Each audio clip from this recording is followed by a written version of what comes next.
Look like the world ain't open back up again. A little bit. It's like time and time again, I gotta remind myself what state of mind I'm in. Okay, we have Austin here from his film Falling Out at the Sunset Film Fest, and we have a couple of questions for you.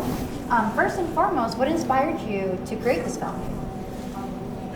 It's a really good, I'm sorry, I don't mean to like hold it. I didn't know you were just going to hold it, and now I understand the etiquette. I'm learning today. So what inspired me was quite a bit. I went through a slew of life traumatic events for like a few years. In 2019, I was in a car accident. I herniated multiple discs in my back, and then I went through a divorce. And then, of course, the pandemic was in the middle of all of that. My goodness. So I was unable to write for a few years, which was weird to me because I've always not only been able to without thinking about it, it's just a talent I've been given. It's also just never something I thought I could lose based on stress, right? And it's, ironically, I also learned at that time it's a stress reliever for me. So it was just awful to lose that in the midst of all of it. So I had a surgeon look at me after all that time and say he couldn't fix me. And I got prayed over at a church by someone. They put the blood of Jesus over my back. I felt the discs in my back go back into place. I lost 94 pounds, healed from the divorce, and through all of that healing, this story just flowed out of me, that the Lord is there, even in the midst of chaos and things that just don't make sense. So that's the inspiration for Falling Out. Yeah. In this film, you talk a lot about addiction and things like that. Do you have any personal experience with that? Did you bring that into the film? So personally, not as much as just I know friends around me that do. For example, there are multiple people in the film who were in the cast who had struggled with it in the past.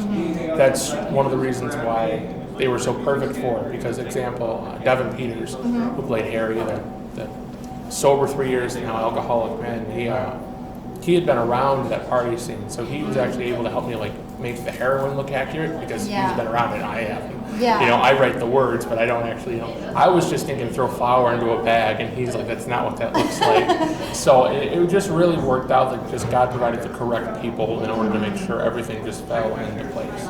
Yeah, very cool. When did you film this film? So we started filming back in October of 23, and we finished the bulk of filming in about 4 days, and then we did little fill-in scenes for the next couple months to just make sure everything made sense. And then, so we started filming in October. I finished editing footage in January, and then we had it in the theater by May.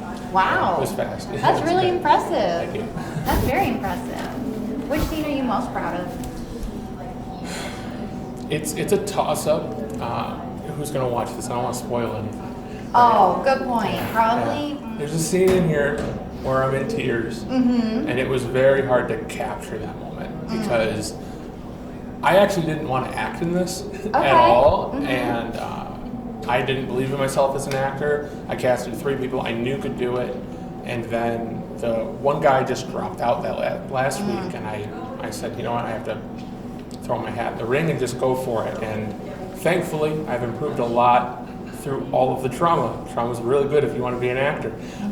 So it really it helped push me to a point where I was able to just kind of grasp the character fully. And acting and directing at the same time is really difficult. I would imagine I had so. done it on a short film prior, and I just didn't want to have to do that again. But I'm really glad I did. I mean, I've been nominated twice at 2 different festivals for Best Acting, so I guess I must have done something right, Yeah. It feels good. Yeah. That's awesome. Yeah. That's awesome. Okay, last question.